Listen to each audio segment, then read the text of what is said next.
Kunj Vihari Radha Madhava Kunj Vihari Gopi Jana Vallabha Giridharidhari Gopi Jana Vallabha Giridharidhari Gopi Jana Vallabha Giridharidhari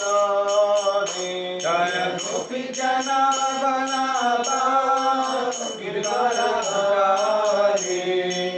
Yashodanandana Vraja Jana Ranjana Yashodanandana Vraja Jana Ranjana Yashodanandana Vraja Jana Ranjana Yashodanandana Vraja Jana Ranjana Yamuna Tira Vanachari Yamuna Tira Vanachari Yamuna Tira Vanachari Yamuna Tira Vanachari Radha Madhava Kunj Vihari Radha Madhava Kunj Vihari Radha Madhava Kunj Vihari Radha Madhava Kunj Vihari.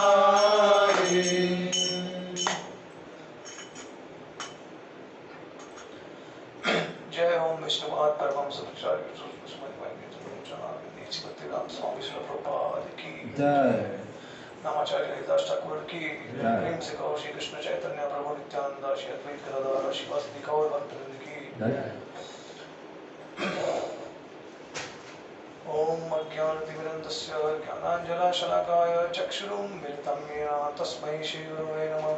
Sri Chaitanya मनोभीष्टं स्थापितं येन भूतले स्वयं रूपा कदा मह्यं ददाति स्वपदान्तिकं वन्देऽहं श्रीगुरुं श्रीयुतात्पदकमलं श्रीगुरुं वैष्णवांश्च श्रीरूपं साग्रजातं सहगणा रघुनाथान्वितं तं सजीवं साद्वैतं सावधूतं परिजनसहितं कृष्णचैतन्यदेवं श्रीराधा कृष्णपदां सहगणा ललिता श्रीविशाखान्वितांश्च हे कृष्ण करुणा सिंधु दीनबंधु जगत्पते गोपेश गोपिकाकांत राधाकांत नमस्तुते तप्त कंचन गौरंगी राधे वृंदावनेश्वरी वृषभानुसुते देवी प्रणमामि हरिप्रिये वंचाकल्पतरुभ्यश्च कृपा सिन्धुभ्येव च पतितानां पावनेभ्यो वैष्णवेभ्यो नमो नमः। नमो ओं विष्णुपदाय कृष्णपृष्ठाय भूतले श्रीमते भक्तिवेदान्त स्वामी इति नामिने नमस्ते सरस्वती देवे गौरवाणी प्रचारिणे निर्विशेष शून्यवादी पाश्चात्य देशधारिणे जय श्री कृष्ण चैतन्य प्रभु नित्यानंद श्री अद्वैत गदाधर शिवासदि गौर भक्तवृंद। हरे Krishna Krishna Krishna Hare Hare Hare Ram Ram Ram Hare Hare Krishna. Thank you all the devotees for joining for today's program. Special gratitude and thanks to His Grace Sutta Prabhu, Sandeep Prabhu, who is not yet here, and Prashant Prabhu for hosting, for being very kind to host all of you, and each and every one of you, all the devotees, for coming from different places and participating in the program. Also, special thanks to His Grace Janardhan Prabhu. He's a very senior devotee, joined in the 90s, and so I seek his blessings to say something for the pleasure of Srila Prabhupada and all the devotees. So thank you for giving me opportunity, each and every one of you. Hare Krishna. So I had suggested some topics to Prabhuji, and he selected one of the topics which was not there in my list. So he said that, okay, maybe you can speak something on what is Srila Prabhupada's expectations from the Iskcon devotees. So this is a very critical topic for me, because I am not someone who is actually following Srila Prabhupada 100%. So I am not qualified. So I seek the blessings of all the devotees. But I can share something which I do follow. So there are many things to be followed. Unlimited instructions of Prabhupada and Krishna also, Chaitanya Mahaprabhu. But we can at least follow some of them. Some of the most important ones we can follow. So I would also like to thank and welcome Sharat ji, who is also part of the Pejawar Mutt, and he has specially come. and he's also a good friend of Janardhan Prabhu. So thank you so much for joining in. Yeah, so Srila Prabhupada, so many times you must be knowing this, that Prabhupada disciples asked Prabhupada, what is the most pleasing thing to you? Like, what do you like the most? What can we do for you that will be pleasing to you? So Prabhupada gave different answers at different times. But one particular answer Srila Prabhupada gave is kind of universally applicable for everyone. And that is, love Krishna. I want you that you love Krishna, right? So Prabhupada said that book distribution, Naam Sankirtan, temple opening, build temples and all that. It's all connected to preaching. But on one particular occasion, Prabhupada said that I want that you love Krishna. So we'll expand on this, how to love Krishna, because that is the ultimate goal of every devotee in Iskcon, right? And that is the ultimate desire of Prabhupada also. It is not something about external, right? Because we may do service, but the consciousness may not be the right, or the attitude might not be the right one. So then, if we love Krishna, then everything is included in that. So prachar, sadhana, everything is included. And when I gave a list of topics to Prabhuji, and when he gave some different topic altogether, so then I told him that actually this topic covers all other parts of the topics that I suggested. So that we'll understand now from the class. So now, Srila Prabhupada, when he said that love Krishna, the first and foremost thing is to follow the instructions of Guru. You cannot get love of Krishna without following Guru. Okay. So Guru is like, in the Bhagavatam it is mentioned that Guru is like the base of, the devotee is the wood compared to the wood. And Guru is like the base of that wood. And then the teachings of the Guru are like the kindling stick with which we light the fire. And the fire is basically the knowledge. So when you have Guru as the foundation, and you stand on that foundation, and when you hear repeatedly the teachings of the Guru and you follow those instructions, then there is kindling, and through that kindling there is the fire. So the fire is basically compared to the bliss. The knowledge actually creates bliss in the devotees when you follow the knowledge. So Gyan and Vigyan, these are two different things. Gyan is just acquiring knowledge, but then when you put into practice, then it becomes Vigyan. So it becomes a science. So everything in spiritual life is all dependent, it is all based on the foundational principle of accepting the instruction of the Guru as life and soul, and then trying to execute that instructions, right? So this is the foundation. Plus, it is not just about the external thing, which is following the instruction. We have to also remember that the mood in which we follow and serve the Guru's instruction, that is also very important. So the spirit of being the servant of servant of servant, and the spirit of having this attitude of being a servant. So wherever, whichever position you are at, you may be, in a very big managerial position, or you may be having a very big leadership position in Iskcon. But we have to always remember that ultimately we are all servant, and the best leader is the best servant. Okay, so this attitude of servant, and carrying the mood of because we should always think that we want to serve everyone, not that we want to exploit others. Or even though devotees may worship other devotees, and devotees may give classes, or they may conduct many different services, many big services, but we should always remember at the back of the mind that we are all servants. So with this mood and with the foundation of Srila Prabhupada's Guru's instruction, we can advance in spiritual life. Okay, so now Srila Prabhupada has incorporated in Iskcon the most important limbs of Bhakti. Okay, so I wanted to ask you, how many of you have studied Nectar of Devotion? Bhagavad Gita, Srimad Bhagavatam, Chaitanya Charitamrita. Okay, at least you have some idea. So, out of the 64 limbs of Bhakti, right? We have 64 limbs of Bhakti. I mean, there are definitely many limbs, but the other limbs, they are all expansion of this 64 limbs of Bhakti. So now, which are the 5 most potent forms of Bhakti? Deity worship, chanting, association of devotees, residing in Dham, Bhagavatam. These are the 5 most potent forms of bhakti according to Chaitanya Mahaprabhu, according to Rupa Goswami, Sanatana Goswami, Jiva Goswami. If you are executing these 5 limbs of bhakti, then you can say that all other limbs of bhakti, they are included in these 5 limbs. And they are all the expansions of these 5 limbs. Plus, these are the most 5 potent limbs of bhakti. So, Srila Prabhupada wanted us to cultivate love for Krishna through these 5 forms. And that's why we see that incorporated in Iskcon, Srila Prabhupada incorporated these 5 potent forms of bhakti. You will see that chanting, obviously, Kirtan is the life and soul of Chaitanya Mahaprabhu's mission, right? Kirtan. Then we have association. So we know that association is so important. Prabhupada created a society in which he has united people from different parts of the world, so that we can all come together and associate, glorify the Lord for a higher purpose. So association is there. Then we have the Srimad Bhagavatam recitation. So in the morning classes, we know that Srila Prabhupada incorporated Srimad Bhagavatam classes mandatory in all Iskcon temples throughout the world, right? So Bhagavatam classes are there. Then deity worship. Deity worship, obviously, we know the standard of Iskcon so high, right, throughout the world. There are some centers which are small, but eventually they will grow and they will also have a wonderful standard of deity worship.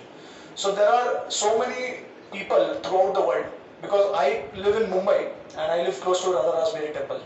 So I know practically every day when I go to temple, I see so many foreign people coming and they are visiting Radha Rasberry temple. So they are just struck with wonder because the kind of standard which is maintained there in so many other temples also. So that automatically also creates a lot of favorable desire to practice devotional service. So people get inclination and they start asking questions, right? So deity worship, as you know, that Prabhupada established the standard throughout the world. And then last is the Dhamvas, or the worship of Tulsi Devi. So Dhamvas basically means wherever there is Sangha, there is association, wherever there is temple, that becomes Vaikuntha, that becomes Goloka. Prabhupada said many times. So if we are executing these 5 potent limbs of bhakti regularly, Nityam Bhagavata Sevaya, right? Nashta Prayesho Bhadresho Nityam Bhagavata Sevaya Bhagavati Uttama Shloke Bhaktir Bhavati Naishtikir.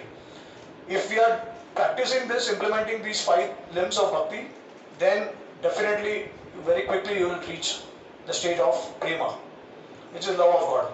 And by reaching the state of love of God, you will love Krishna also. So there are 9 stages of bhakti. Anyone knows which are the 9 stages as compiled by Srila Rupa Goswami? Yes. Shraddha. Sadhu Sangha. Okay, now someone else. 3. Bhajana Kriya. After that? Anartha Nivritti. Yes. Then? Nishtha. Ruchi. Asakti. Bhava. And Prema. So this is not something which Rupa Goswami has just by his own understanding he has given these stages.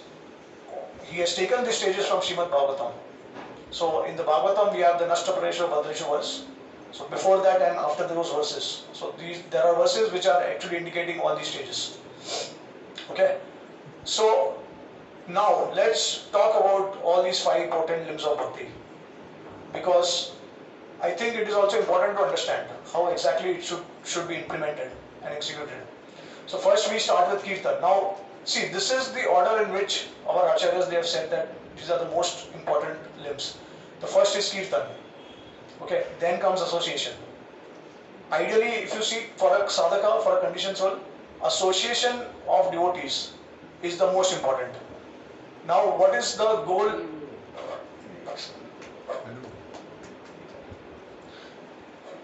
So what is the goal of association? The goal of association is not just speaking about, about material responsibilities or taking care of material things. It is basically about,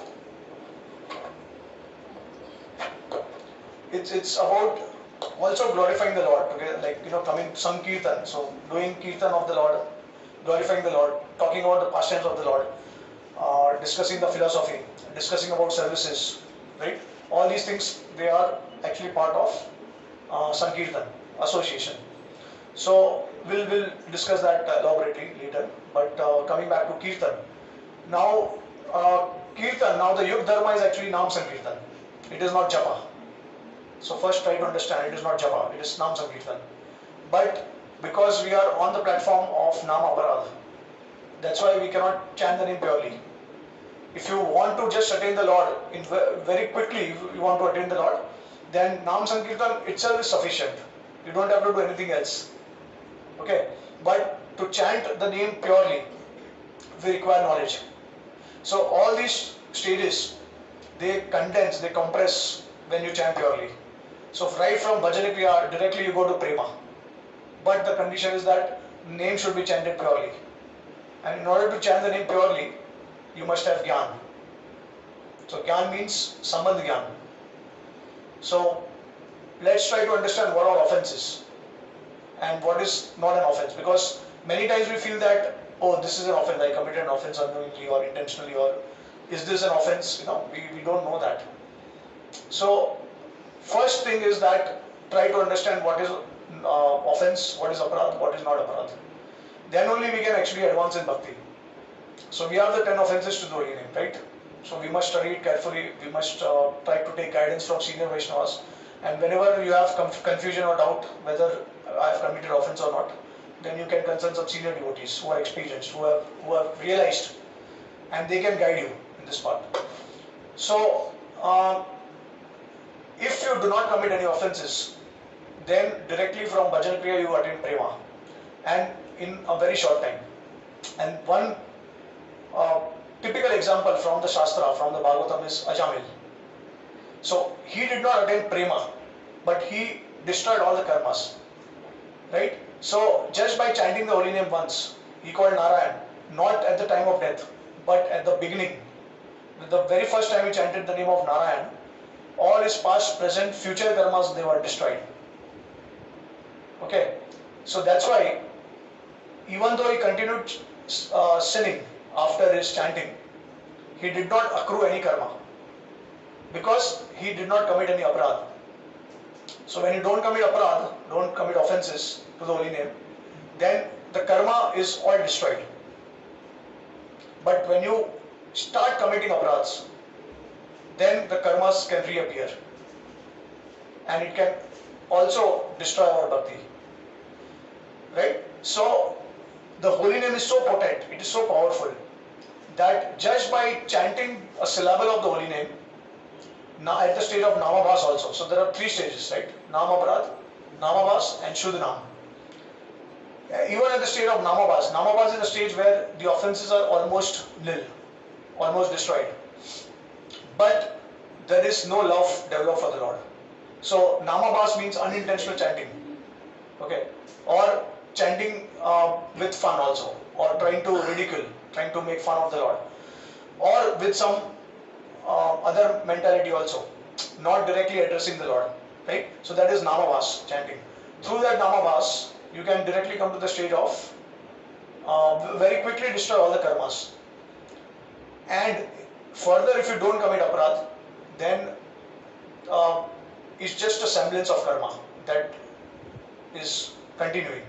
So for example, the snake has poison, right? If the snake will bite you, then you may die because of the poison. But if you remove the poison, and if the snake bites you, will there be any effect? No, not at all, right? So similarly, Ajamil, because he chanted at the stage of Namabhas, he destroyed all the karmas. And because he did not commit a single aparadh, offense to the holy name, that's why he saw Vishnu Dutas. They personally came and they saved Ajamil. So the Acharyas explained that he did not commit any aparadh, the 10 offenses to the holy name. That's why the karma was all destroyed. So when he was committing sinful activities, even after chanting the holy name once, it was a semblance of karma which was appearing. Okay. So now why the semblance of karma? Because if all karma is destroyed, then your body is also karma. Your body is karma, it will be destroyed. And through that you cannot perform bhakti. So it's a medium through which you can actually get a chance to perform bhakti, right? So when the body is destroyed, you cannot do bhakti, and that's why the Lord keeps a semblance of karma. It's the arrangement of the Lord. Like the way we see in the case of Bharat Maharaj also, in the Bhagavatam. Right? So Bharat Maharaj, although he actually got the body of a deer, and still the bhakti was preserved. Bharat Maharaj was a stage of bhav, but he had fallen down from that position. But still the Lord preserved his bhakti. So even in the body of a deer, he could remember the Lord. And in the third life, he attained perfection. He went back to Godhead. So the point that I am trying to convey is that although chanting is actually the goal of everything, the Yuga Dharma, and just by chanting the holy name one can attain perfection, but that chanting, it has to be chanted purely. That's why Srila Prabhupada said that 99% of our progress will depend on chanting the holy names of the Lord. How attentively, how sincerely, how purely we are chanting the holy name with love. So 99%. And just 1%, so all other limbs of bhakti, they are actually assisting the chanting of the holy name. And chanting of the holy name, now we also know the Navida Bhakti limbs of bhakti, right? Shravanam, Kirtanam, Smaranam, Padasevanam, Archanam, Dasyam, Sakhyam, Archanam, Vandanam, right? And Atma Nivedanam. So the chanting of the holy name includes all other 8 limbs also. It includes everything. That's why Chaitanya Mahaprabhu said that this is Nam Sankirtan is actually the king of all the other processes of bhakti. So it has the potency, especially in Kali Yuga, Kali Kali Nam Rupe Krishna Avatar. Krishna has descended in the form of the holy names. Okay, so just by chanting the holy name of the Lord, you can achieve perfection. But it has to be assisted with knowledge. Sambandh Gyan. So Sambandh Gyan basically means, how many of you knew the position of Radharani before coming to Iskcon? Knew about the material energy, knew about the Tathastha energy, the Jiva, Jiv Tattva, Shakti Tattva, Krishna Tattva, Jada Tattva. How many of you knew these things before coming to Iskcon? I think Being almost South nil. Indian, we don't know Radharani at all. Exactly, right, yeah. So like the Antaranga Shakti of the love, the internal potency, the pleasure potency, the external potency, the marginal potency, we didn't knew about these things. So this is called Sambandh Gyan. Sambandh Gyan does not just mean that, okay, you are part and parcel, Mama Evamsha Jiva Loke Jiva Bhuta Sanatana, that we are all part and parcel of the Supreme Lord. No, it also means what is our relationship with the Jad Tattva, what is the relationship between two living entities, what is the relationship between Jad Tattva and the Lord, and like that. What is the pleasure potency of the Lord, right? See, because we are in Vaishnava philosophy, Vaishnava culture, we say that we ourselves, the Jiva and the Lord, they are different, and we have sambandh with the Lord through bhakti, right? So, if you really want to understand the Lord, then the first thing that you need to understand is that the Lord has Shakti. If you remove Shakti, then the Lord, the Supreme Absolute Truth, becomes Brahman. When you understand that the Lord has Shakti in the material world, when the Lord is the maintainer, destroyer, organizer of or creator of the material world, then you come to the stage of Paramatma realization. Vedantita tattva vidams tattvam yadgyanam advayam brahmeti paramatmeti bhagwan iti sabhyate. So the three aspects of the absolute truth is Brahman, Paramatma and Bhagwan. When you come to the stage of understanding that the Lord has a spiritual world, He is performing pastimes in the spiritual world, then you come to the stage of Bhagwan. Right? So it's a gradual progression. You remove Shakti, you come to the state of Brahman. You are worshipping Brahman. Because Bhagwan minus Shakti is Brahman. Brahman does not have any Shakti. It is completely, the absolute is something but contains nothing, according to Shankaracharya's Neti philosophy, which is basically Advaitavad, right? So these things has to be understood properly. The philosophy, the tattva, the science behind Krishna consciousness should be understood. That is called Sambandh Gyan. Okay, and along with that, how do we perform bhakti? Because now, okay, now we are convinced that we are part and parcel of the Supreme Lord and we have a relation and we have to attain the Lord. We understood the goal. So how to perform bhakti? So that is called Abhideya Gyan. This Abhideya will educate you how to practically perform bhakti without committing offenses. Okay, so this Sambandh Abhideya will lead you to Prayojan, which is the goal, which is love of God, Krishna Prem. Right? So just Kirtan is not sufficient in itself. Now the problem in Kali Yuga is that I am sharing so much knowledge with you, right? After you go home, you may forget certain things, right? So repeatedly it has to be bombarded. That's why Nityam Bhagavata Sevaya. That's why we have to hear repeatedly. You know what? Something very interesting. Why do we chant every day? Why do we perform devotional service every day? Does anyone know that? There are two reasons. Always remember Krishna, never forget. Okay, so that stage is a very high stage. It's like something that you have achieved. 24 hours a day you want to remember the Lord, you want to serve the Lord, you want to please the devotees, serve the devotees. It's a very advanced stage. But in the beginning, why? Why do we need to chant repeatedly? I mean, how many of you would like to chant 64 rounds every day? Who would like to chant 64 rounds every day? Okay, Prabhuji is the exception probably. So he has a lot of taste probably in the holy names. Like, we are not having that, but we like to want to achieve this. Yeah, so it is easy to manage, you'll agree? Easy to manage, easy to do some practical service, easy to do some external service. But can you chant the holy names constantly, 64 rounds every day? Very difficult, no taste, right? Right? Okay, and someone may be able to chant the holy name also constantly, but if a guru, if I ask you to surrender to someone, will you do that? It's so difficult. Surrender is not so easy. You may also chant 64 rounds. I mean, there are so many people outside from our bhakti perspective who are able to do very good sadhana, good austerities. They have done a lot of austerities, tap and all that, jap and all that. But surrendering to the guru, that's completely different game, right? So during Srila Prabhupada's time also we saw that one devotee wanted to chant 64 rounds and he wanted to reside in Mayapur. Prabhupada rejected. He said, after a few days you will get into Maya. And that happened. Because Prabhupada understood the mind of a devotee. He could see directly in the heart of the devotee that they are not ready for it. So the guru will instruct depending on the stature of the disciple. He will not say something which is out of the world. Right? So, chanting the holy name repeatedly, why do we do it? Because according to our acharyas, they have given the reason and they have quoted Padma Puran.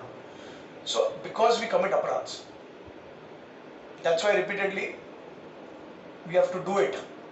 Because by repeated chanting, by repeated devotional activity, it will counteract the offenses to the holy name. Unless you commit aparadh to the Vaishnava. Okay, so it has to be done repeatedly. Whatever repeatedly you do, that will counteract gradually. And obviously you have to also cultivate the attitude of repentance, trying also introspecting what offenses you have committed. You have to beg forgiveness to the devotee. So these attitude is also important, and you have to also introspect. So then the holy name can actually counteract all the offenses to the holy name, to the Vaishnavas, if there is no option. So that's why we perform bhakti repeatedly, and especially in Kali Yuga, because our mind is distracted completely. That's why Khatwan Maharaj, he just performed bhakti for a moment and he perfected. He did not have to wait for years, or he did not have to undergo any sadhana. But just by a moment, he actually attained perfection. Because his greed was there, his intense desire to perform bhakti was there, and he did not commit any aparadh. So immediately he went back to Godhead. So this is one of the measures how we can actually counteract the offenses to the holy name, by repeatedly doing certain activities. Okay, and there are many evidences in the scriptures that Srila Jiva Goswami and Bhaktivinoda Thakur they quote from the scriptures, from the Puranas. So that's why Chaitanya Mahaprabhu also says that even if you chant the holy name millions of times, you still cannot attain prema because aparadha. But just by chanting one syllable, the dim reflection of the holy name also, if you chant purely, you attain the feet of Krishna. Okay? So this is about Kirtan. And Srila Prabhupada wanted us to chant sincerely, attentively. That is Srila Prabhupada's main goal. And with that, the attitude is also very important. The cultivation of gratitude, the cultivation of humility, the cultivation of the mood in which we chant, in which we take shelter of the holy names. So Bhakti Siddhanta Thakur says that Trina api sunichina taro api sahismana is actually the key to chant the holy name. If you want to attain perfection, then this is the verse which is the key to chant the holy name perfectly. Right? So this is about Kirtan. So we are not just emphasizing on the external aspect of the Kirtan, but the internal cultivation has to be there. So devotees, they may do Sankirtan, but it is not necessarily their mind is fixed on the holy name, or they are remembering the Lord, they are seeing the deity forms, they are meditating on the pastimes of the Lord, or the qualities of the Lord, right? But they may be distracted, so that kind of Sankirtan is not going to be so effective, it's not going to be so pure. But when we manifest it, and then we'll attain the Lord. So this is the significance of doing Kirtan, Naam Sankirtan. Now, why do we chant the holy names? We chant the holy name because the real taste in the holy name is not dependent on the music of the holy during the Sankirtan, right? It's not dependent on the music. Sometimes, we want to hear certain Kirtans only because the music is so attractive. But the real sweet is actually the holy name. That we have to realize. Right? So, japa is the real indicator of your taste of the holy name. When you are very attentive and you are constant in your chanting of japa, constantly attentive in your chanting of holy name, that only reveals how much internally you have been purified or you have connected to the Lord. And that japa will assist you in your kirtan. So when you do Sankirtan, see why Sankirtan is recommended in Kali Yuga? Because it's a efforts of all the devotees together. Then individually in Kali Yuga it is not possible to advance. A lot of conditionings are there, right? So that's why Sankirtan is recommended in Kali Yuga, because all devotees come together and they glorify the Lord. This is also pleasing to the Lord very much. At the same time, it becomes an automatic process. Like if you sit together for japa, then you may be able to chant 16 rounds at one stretch. Easy, so easy, because all devotees are doing, so it becomes so easier. But then the final goal is not to be dependent on the devotees for everything that you do. Finally, the goal is that you become independent in your own Krishna consciousness. So develop a taste in such a way that wherever, whichever place you are, you will always be attentive in your Krishna conscious activities. That is the goal. So that's why we do japa, right? Japa, because let's assume there is no japa, there is only kirtan. So you will be attentive during the kirtan, but when you come outside, you will start discussing things about the material life, about material world, and which movie you saw last, right? All these things will come up. So japa is to make you attentive in your practices, because it's a personal relationship with the Lord also at the same time.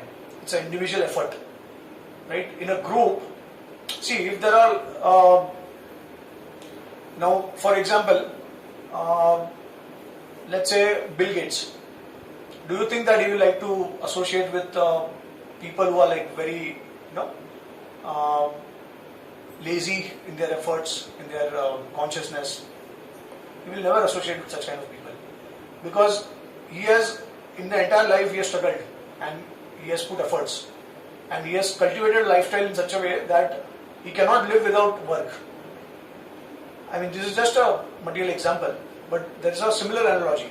So similarly, in a group of devotees also, every devotee must think like that. That what is my contribution to the group? Not that every time we are dependent on others. Oh, okay, you are there, so I will be delivered, no problem. Which is, ultimately we are all dependent on Prabhupada's mercy and Guru's mercy. But what is our contribution to our Gurudev? That is what is most important. How much efforts we are putting to please Guru and Srila Prabhupada. Right? So this is very important. So this is about Kirtan. Then comes association with devotees. So ideally, association is actually the ultimate thing for sadhakas. Right? But the goal of association, one thing we should always remember, that the goal of association is again not to be dependent on devotees. It's to make you independent finally. Right? So that's why now there are two things.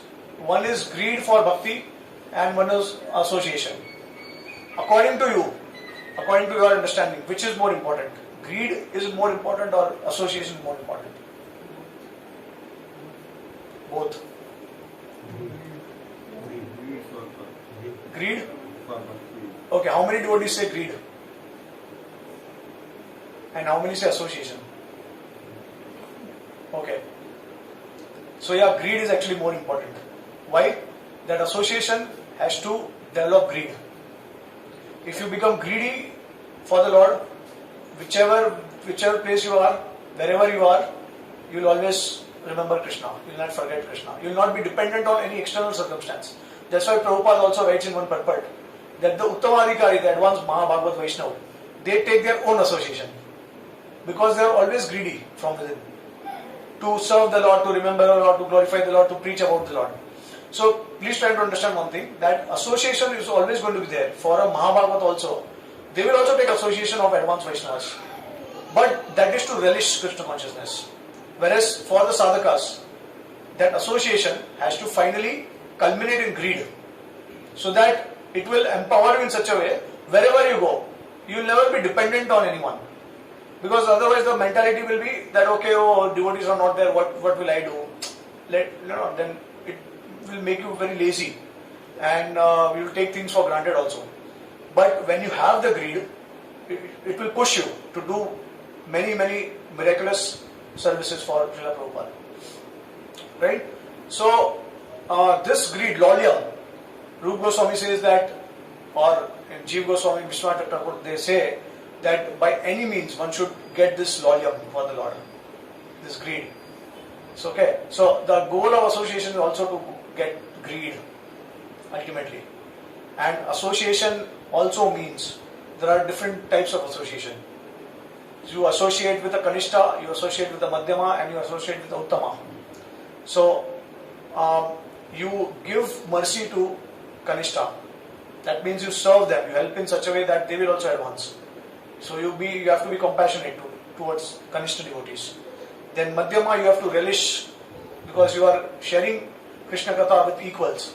So you learn something from them and they also learn something from you. Right? And you share and you progress together. And from Uttama, or especially those who are higher than us, we have to humbly serve them and take instructions from them. So this is the true meaning of association. And then Rupa Goswami also describes in Nectar of Instruction that it's also important to confidentially share with each other our Krishna consciousness, right? And to also serve each other prasadam. And to also exchange gifts.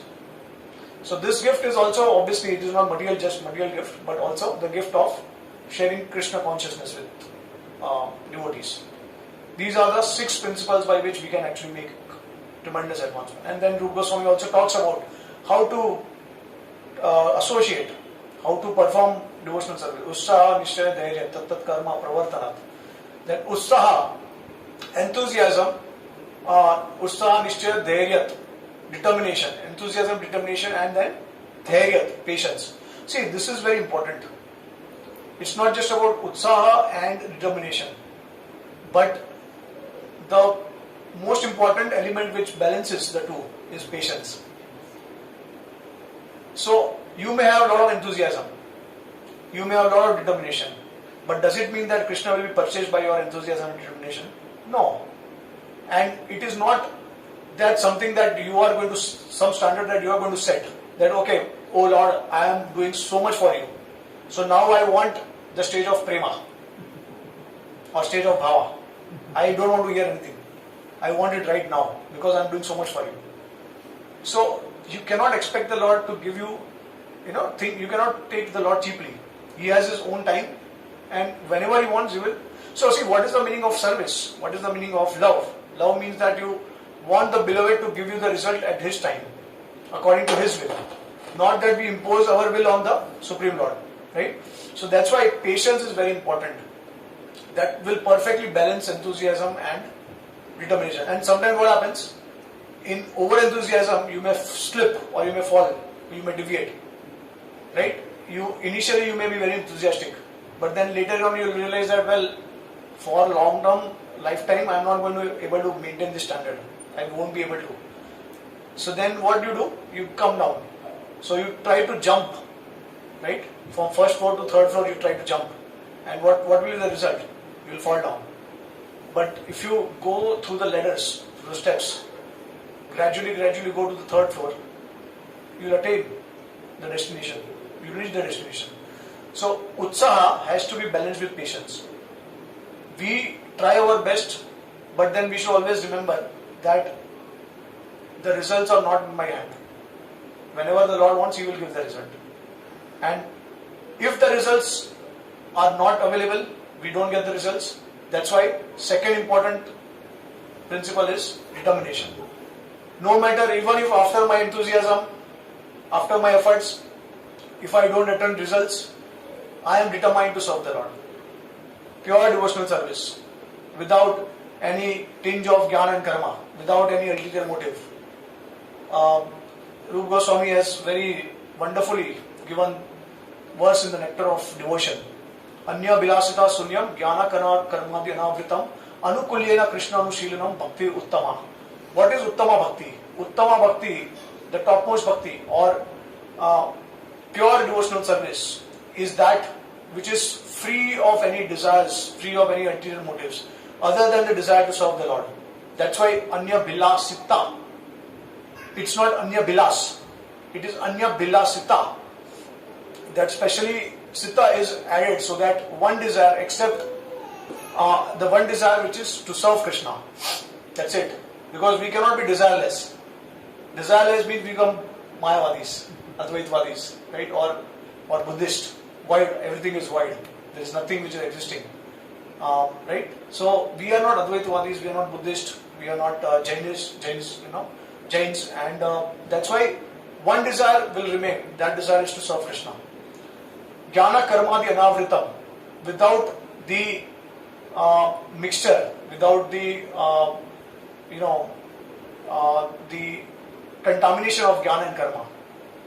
So we don't have to speculate too much, and we don't have to give a lot of emphasis on karma, on fruitive activities. We don't expect from the Lord. At the same time, we also don't want to become speculators, jnanis. Jnana karmadi anavritam, anukulyena krishna anushilanam. So anukul, that bhakti which is favorable to the Lord. Right? So, and it should also give pleasure to the Lord.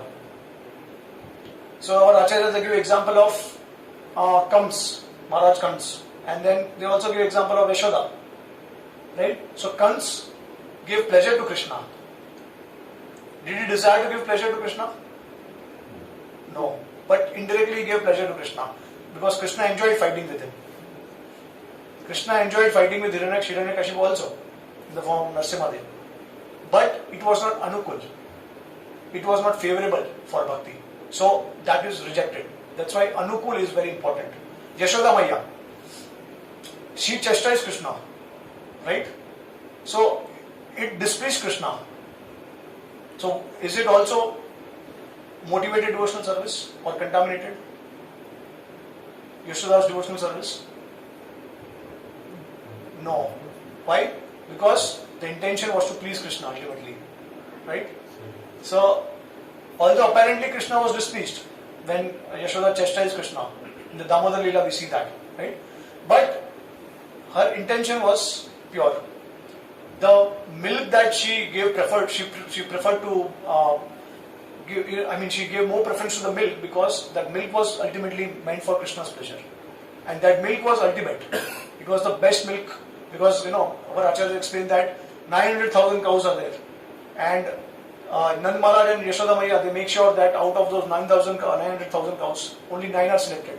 And amongst those 9, only few of them are selected. And finally, only one of them is selected, which gives the best milk to the Lord. The purest type of milk to the Lord. Right? So that she wanted to offer to the Lord. So like that we can understand. So this is the meaning of association. Then why I am sharing all these things? Because Prabhupada expected these things. So Prabhupada wanted us to love Krishna, right? And loving Krishna means we are trying to practice these principles so that ultimately we can love Krishna. Okay, so after association comes the third limb of bhakti, which is Srimad Bhagavatam. So that's why, our Srimad Bhagavatam is the ultimate Puran. It is the Amal Puran. Chaitanya Mahaprabhu said that there is no scripture like Srimad Bhagavatam. It is the ultimate authority for Gaudiya Vaishnavas and for the Rudra Sampradaya, Vallabhacharya Sampradaya also. So Srimad Bhagavatam, Amal Puran. Now there are so many evidences from scriptures. Jiva Goswami in his Tattva Sandarbha, he has actually given references from Shrutis. First of all, establishing the importance of Smritis and the Puranas. Okay, and also stating that how both are equal in nature. They are not Smritis are not inferior to Shrutis. In fact, Smritis, they complete the Puranas, the Shrutis, especially the Puranas. That's why it is called Puran. Puran, that which completes. Okay, and so there are references given from the Rig Veda where it is mentioned that from the breath of the Supreme Lord came the Shrutis, the Smritis, the Ityasas, the Puranas. There are many other references from Chandogya Upanishad and other also. Jiva Goswami quotes in Tattva Sandarbha, establishing the importance of the Smritis and the Puranas. And then using the references from the Puranas, because now it is established that Puranas are on equal level with the Shrutis. So then Jiva Goswami quotes from all other Puranas, Matsya Puran, Vayu Puran, Skand Puran, Padma Puran. All these Purans, they glorify the Srimad Bhagavatam. And then Srimad Bhagavatam glorifies itself like no other Puran. So this is how Jiva Goswami establishes the supreme position of Srimad Bhagavatam. So for us, Srimad Bhagavatam is the ultimate authority. And it is also the natural commentary on the Vedanta Sutra. Because we know the sequence, what happened. Vyasadeva actually compiled the Vedas, right? And then came with the Ityasas, then with the Puranas, he compiled the Puranas, then he finally culminated everything in the terms of Vedanta Sutra. And then he was not satisfied. So Narad Muni came and then he told Vyasadeva that actually you have missed out the most important thing, which is pure devotional service to the Lord. And you have misled people through the knowledge of karma. And by enticing the people with the knowledge of karma kand, fruitive activities. So write and glorify about the Supreme Lord. Then he wrote a natural commentary which is called as Natural Commentary on the Vedanta Sutra, which is the Srimad Bhagavatam. Okay, so the 18 Puranas, he compiled it earlier. And Bhagavatam is one of the 18 Puranas. Right? But it is also said that he wrote a natural commentary on the Vedanta Sutra in the form of Bhagavatam. So is there a contradiction? No. So it is explained that actually the Bhagavatam appeared in the subtle form in the 18 Puranas earlier. Then Vyasadeva expanded in the form of 18,000 verses. Okay.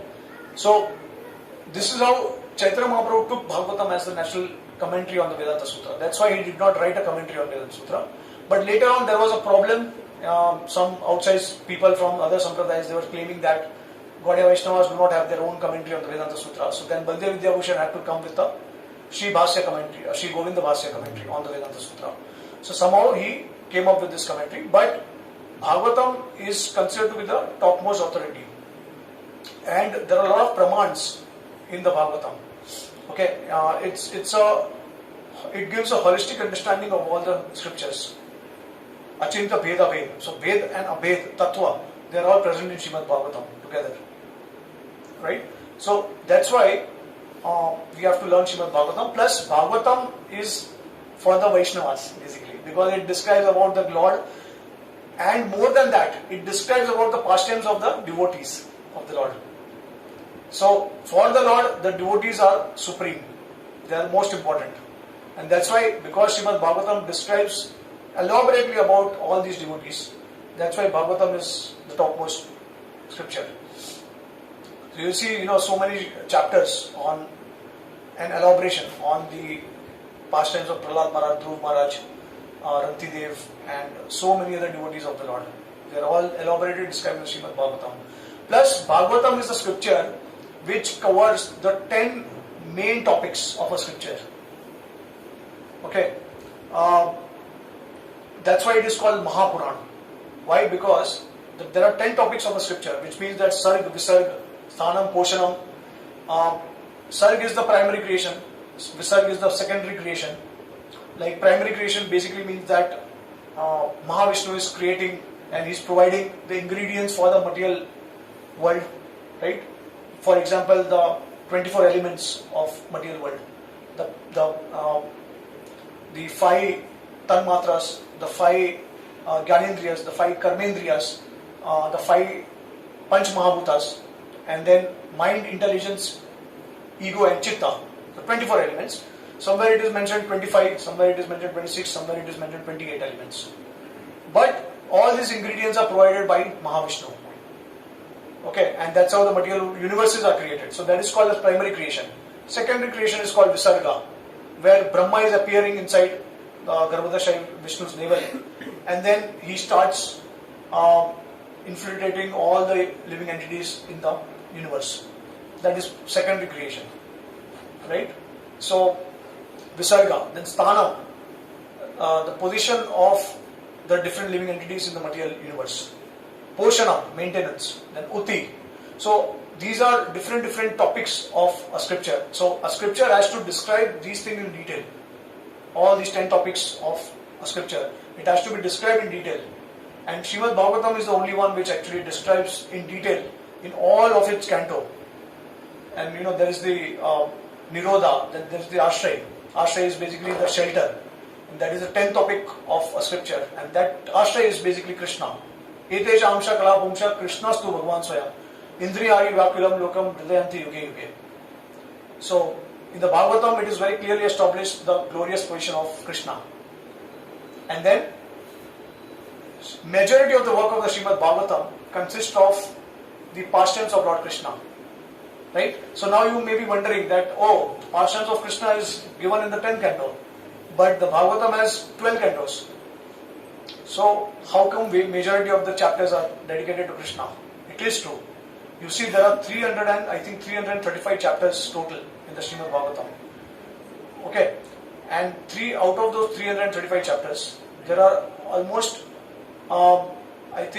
55 chapters which are 90 chapters which are dedicated to Lord Krishna. No other Lord, no other avatar is described so much in detail in the Srimad Bhagavatam. Plus, Srimad Bhagavatam is not different from the body of Krishna, as described in the Padma Purana. Right? The first 2 cantos are the feet, then the other 2 cantos, there is a gradual progression of the body. 6th canto is the heart of the Supreme Lord. That's why you will see that Ajamil, the pastime of Ajamil, which is glorification of the holy name, is the heart of the Lord. So, holy name is actually the heart in one sense. And then the 11th, 12th cantos, the 10th canto is the face of the Lord, smiling face of the Lord. And then 11th and 12th canto is actually the head of the Lord. Right? So, this way, there are many scriptures glorifying Srimad Bhagavatam. Okay? And now, academically, Bhagavatam is ultimate. So, I had given a class, a seminar on 3 topics glorifying Srimad Bhagavatam. From the academic's perspective, from a spiritual perspective, and from academic, spiritual, and scriptural perspective. So, So it's another class in itself. I mean, if you're interested to know or hear, you can visit my YouTube channel, and there are 3 parts to it. So you can go to the academic. Even in the academic world, Srimad Bhagavatam is glorified like anything. So this is the testimony of many scholarly Sanskrit scholars from Cambridge University or from US, Princeton University, Harvard University, Uttar State University, so many of them.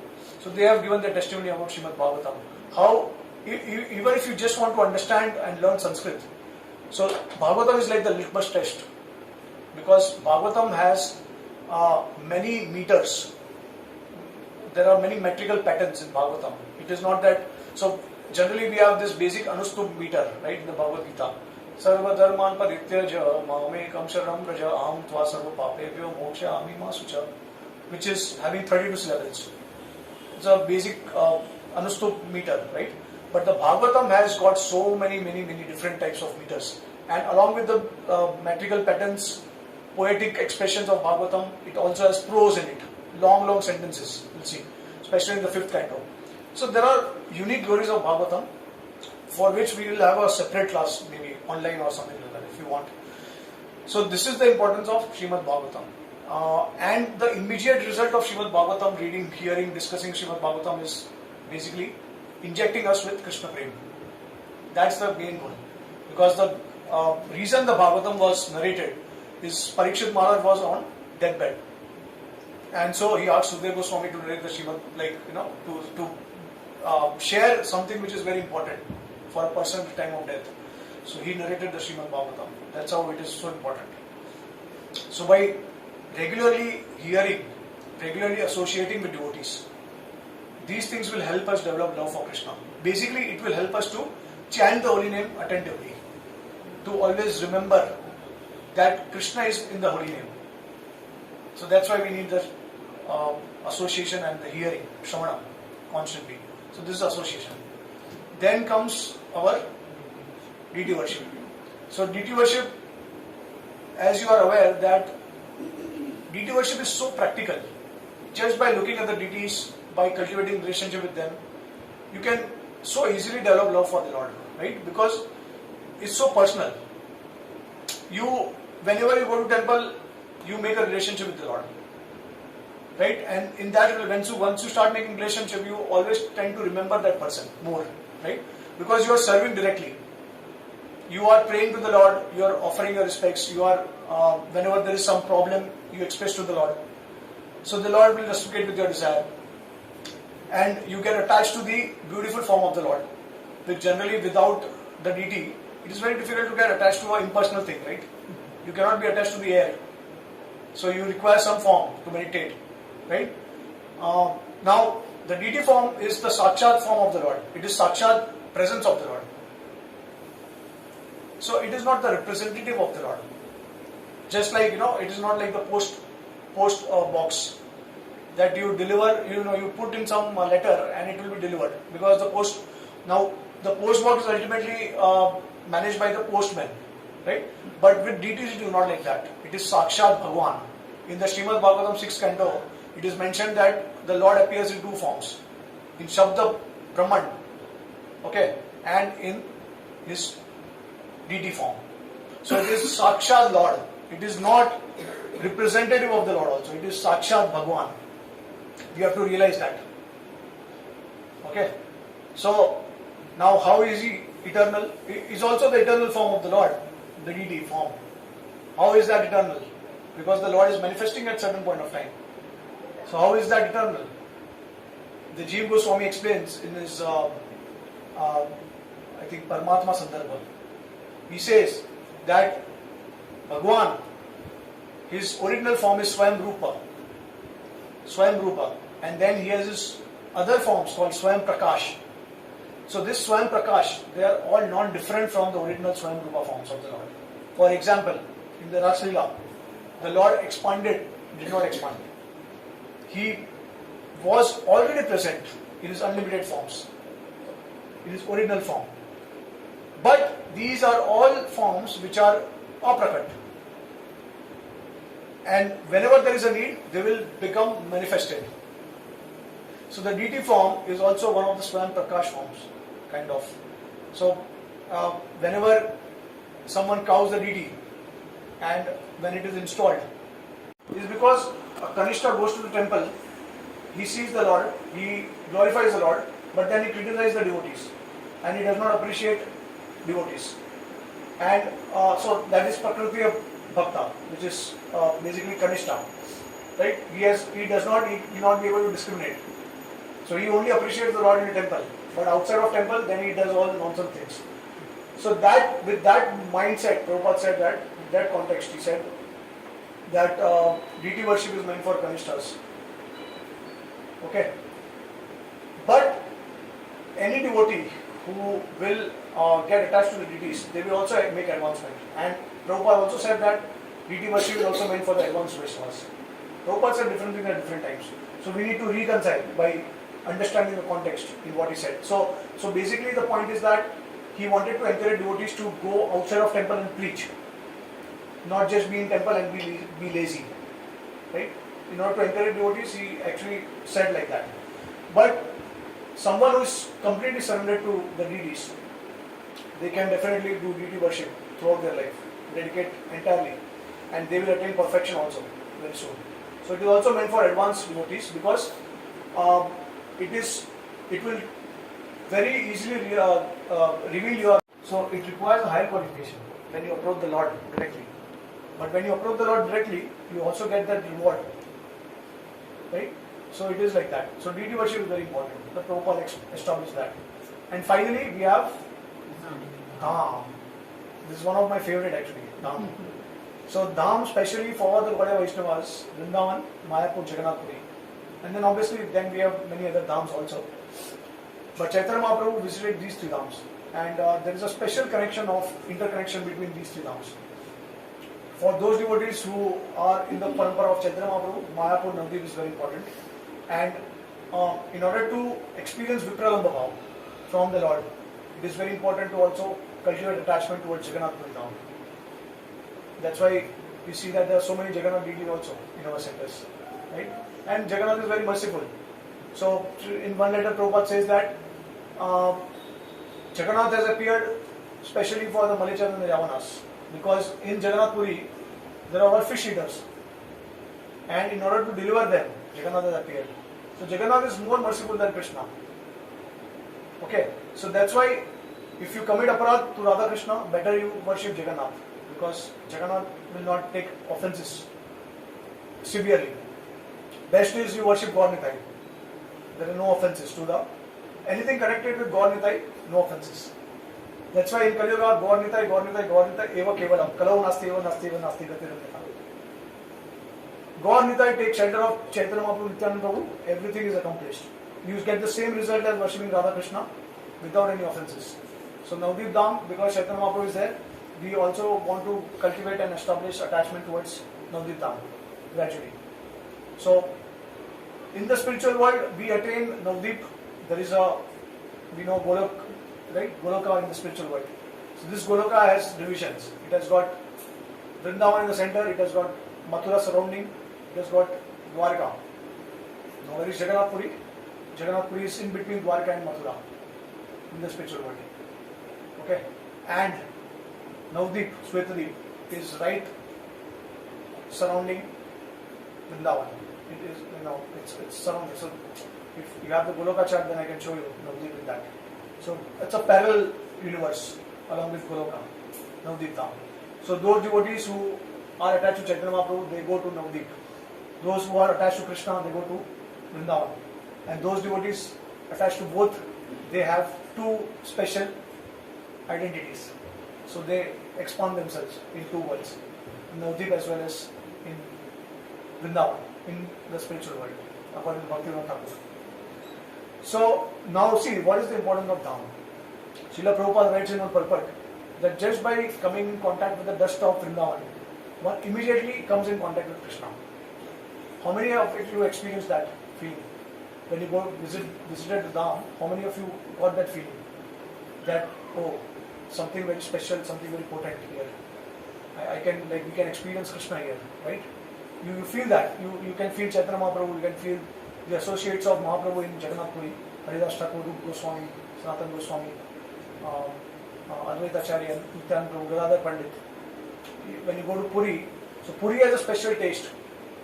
It is basically, we go there to experience Vipral Bhav. See, we always, our mood is that we try to inculcate the feelings of Chaitanya Mahaprabhu, the way he developed, cultivated his feelings towards the Lord. So in a similar way, we also try to cultivate those feelings. Okay, so it is very important that in Puri Dham, we go with the spirit of assisting Chaitanya Mahaprabhu in his Vipralam Bhav with Jagannath. Now, what is the significance of Jagannath? Jagannath has a special connection with our, with Krishna Leela, and that is Jagannath is the special Mahabhav form of the Lord, ecstatic Mahabhav form of the Lord, which the Lord manifested in Dwarka, or you can say in Vrindavan also. There are different pastimes of the appearance of Jagannath. 3 pastimes. Okay, one is described in one of the Puranas, the story of Mara Indradumna. You must have heard about it. One is the story which is described by Sri Rup Goswami in Lalit Madhav. And there is another story which is also described in the Puranas. If you remember, this is the most popular and common story, which is that when Rohini is narrating the Vrad Leela to the Dwarka Mahishis, that time Jagannath, Baladev, Subhadra, they stand at the door and they get into ecstatic trance. And Narada from top he sees, and he wants to preach about the form of Jagannath. So this is one very popular common pastime. But then Rup Goswami has given a wonderful pastime, which Gaudiya Vaishnavas, they know this. So it is kind of intimate pastime, but he says that how Krishna was in Dwarka and then he was remembering Radha Rani and Gopis and the Vrajvasis day and night, and all these Mahishis, they were very disturbed, right? I mean, they were married to Krishna and he is remembering someone else. So they were very disturbed.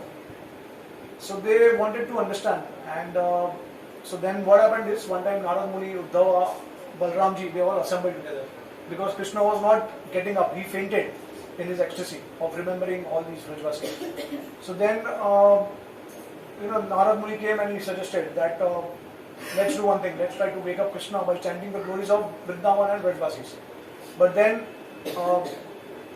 it was, I think, Uddhav who said that we cannot do this, because as soon as he hears about Vrindavan, he will immediately leave Dwarka and he will go running and he will never come back. So that's why then so Balramji also, basically first Narad Muni told Uddhava that why don't you do one thing, you can go there, go to Vrindavan, pacify the Vrajvasis, and then we will get Krishna to Vrindavan. Okay, so at least you will not stay there forever, you will come back. So then Uddhav said, I already visited, I stayed there for 6 months, nothing happened. I mean, Krishna gave so many promises, but he did not return to Vrindavan. So again, if I go, then the Vrajvasis will start throwing stones at me, right? So better I do not go to Vrindavan. So then Narad Muni asked Balram, so Balramji, can you go now? He is not able to go. So Balramji again, he gave the same reason. But I also went to Vrindavan. I stayed there for 2 months. Nothing happened. I had to come back. And I gave assurances to the gopis also that Krishna will definitely come. But it did not come. Then Subhadra Maya took the voluntary role and she said that let me go, because I have never gone before. So let me go, I will try to pacify her, the Vrajvasis. Now see why the Rath Yatra starts with Lord Balram's chariot. Anyone knows that? Because when Subhadra said that let me go first, Balram said, no, you are a woman. So I will come along with you as a protector. So first I will go. So that's why Balram's chariot is starting first in Rath Yatra in Jagannath Puri. Then followed by Subhadra. And at the last, Jagannath will come. And you know why Jagannath also, there is the ceremony of the procession where they are taking Krishna out of temple, Jagannath, and then they are taking on a chariot. So actually Jagannath is like, moving back and forth. He's like, he does not want, like, he's very eager to go to Vrindavan, because Gundicha is Vrindavan, not different from Vrindavan. So apparently it seems that, if the Pandavas are doing something to Lord Jagannath, they are like, shaking him or something. No, but it is actually Jagannath's ecstasy of going to Vrindavan that he is kind of, like shaking because of the ecstasy. So that's why in the Jagannath, that's procession ceremony, you will see that Jagannath is constantly moving back and forth. So this is because now when Balaram already went to Vrindavan with Subhadra, so then Narad Muni tells Uddhav, so now it's the time we should wake up Krishna and we should tell him that let's be ready. So then Krishna finally gets ready and then they prepare chariot for him and then he goes to Vrindavan. So when Balaram and Subhadra, they reach Vrindavan, they see the ecstasy of gopis and the Brajvasis and they become shocked by their ecstatic loving sentiments. So their bhav is completely manifested into the form of the deity form. Like the hands are, they go inside, the legs also go inside and the face elongates. Okay, so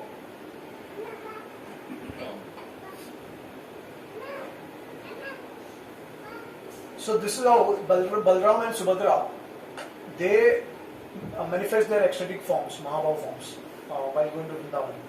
And then Krishna, when he comes, he arrives in Vrindavan, so he sees Radharani in Seva Kunj. And then he's seeing that she's almost in a state of fainting and in a state of dying. So then somehow Lalita Sakhi comes there and then she whispers in Radharani's ear that Krishna has come. But still she does not get up. So then the wind which is touching Krishna also touches Srimati Radharani's body, and then she she comes out of her trance. And then Lalita starts chanting the holy name of Krishna. So then Radharani wakes up and then she sees Krishna. But Krishna, when he's seeing the condition of Radharani like this, so he gets into Mahabhav. So that form is, so this is how Rupa Goswami explains. Jagannath, Baldev, Subhadra, they manifest their forms. So this is the speciality of Lord Jagannath, the speciality of Puri Dham. And Chaitanya Mahaprabhu especially went to Puri Dham in order to cultivate these sentiments, to cultivate Vipralam. Whenever he saw Jagannath, he did not see Jagannath. He saw Shyam Sundar Krishna, Rajendra Nandan Krishna. Right? That was the mood of Chaitanya Mahaprabhu. He was always searching for Shyam Sundar Krishna. And he considered Jagannath Puri to be non-different from Vrindavan, especially Tota Gopinath temple, if you go in that area. So non-different from Vrindavan, Govardhan, like that. So Chaitanya Mahaprabhu saw Rajendra and Shyam Sundar Krishna and Jagannath. And this is the mood also, the way we are supposed to see Jagannath in Jagannath Puri Dham. Vipralambha. We should feel that Vipralambha, and we should also then get the feeling of Sambhoga by realizing that he is Shyam Sundar Krishna. At the same time, it is called union and separation, Vipralambha Kshetra as well as Sambhog Kshetra, because although there is a meeting, but there is also separation. Like for example, in the Kurukshetra, all the Brajvasis along with the Yadus, along with the Kauravas, they all assembled, right?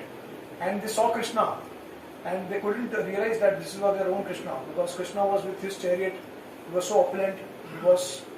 He had so many ornaments on his body, very opulent. He looked like a king rather than a coward boy. So they could not understand who is this person. It seems that he is our Krishna, but he is not even our Krishna, because he has changed, he has transformed. So although there was meeting, but in that meeting they could not experience union. They actually experienced separation. So intensity of separation increased in that union. That's why it is called union in separation, or separation in union, like that, vice versa. So this is the significance of Jagannath Puri Dham. Whereas in Navdeep Dham, we try to follow in the footsteps of Chaitanya Mahaprabhu by doing Sankirtan and trying to feel the separation of Krishna and Vrindavan in Navdeep Dham. So the speciality of Jagannath Puri Dham is Mahaprasad. There's a special pastime about that. But in brief, the Mahaprasad of Jagannath Puri is very popular because it is the ecstatic taste of Krishna in the Mahabhav form, which with the gopis they used to experience when they had, exchange of betel nuts, pan and all that. So there's an intimate, confidential reason for that. Why only Jagannath Mahaprasad is so popular. It is so glorified. And in Vrindavan, obviously we know that that is the provision, that is the goal. So Vrindavan, the dust of Vrindavan is very, it's glorified a lot. The dust of Vrindavan is very important because Krishna and his associates, they appeared there and they left their dust. So that dust of Vrindavan is very important, it's glorified.